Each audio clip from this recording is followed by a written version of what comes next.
എൻ്റെ പ്രിയപ്പെട്ടവനുമുണ്ട്. ആമേൻ. ഞങ്ങളുടെ ഉപജീവന മാർഗത്തിൽ ഞങ്ങൾ ഏർപ്പെട്ടിരിക്കുന്നു. ഹല്ലേലൂയ.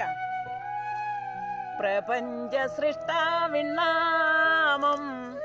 അത്യുന്നതം മഹോന്നതം, സൃഷ്ടിജാല വൃന്ദങ്ങളെ പാടൂ കർത്താവിൻ സങ്കീർത്തനം.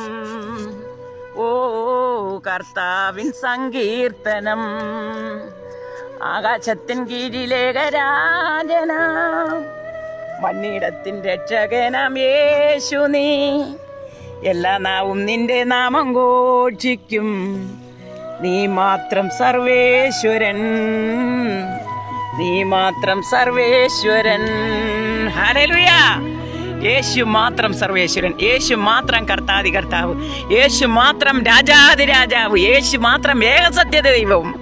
ഏകസത്യ നിത്യ ദൈവത്തിൽ വിശ്വസിച്ചാൽ പ്രിയപ്പെട്ട സഹോദര സഹോദരി, പ്രപഞ്ചമേ, ഈ പ്രപഞ്ചത്തെ സൃഷ്ടിച്ച ഏക ദൈവം എൻ്റെ യേശു കർത്താവാണ്.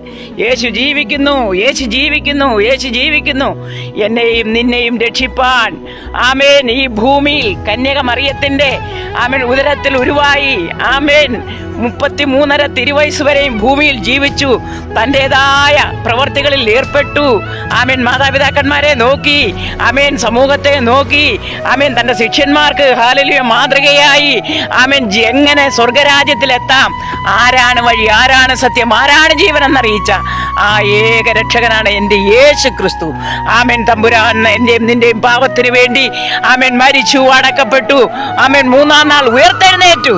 ആ കർത്താവ് വരാറായി. ഹല്ലേലൂയ. ആമേൻ തിരുവചനം അത് വിളിച്ചു പറയുന്നു. പ്രിയപ്പെട്ടവരെ, രക്ഷ കരസ്ഥമാക്കിക്കൊള്ളുക. ഇന്നാണ് രക്ഷ, ഇന്നാണ് രക്ഷ.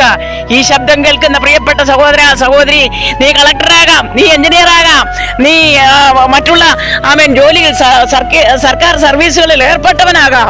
ഹല്ലേലൂയ. എന്നാൽ ആമേൻ നീ എത്ര ഉന്നതനായിക്കോട്ടെ, നീ രാജ്യത്തെ ഭരിക്കുന്ന അല്ലെങ്കിൽ മന്ത്രിമാരായിക്കോട്ടെ,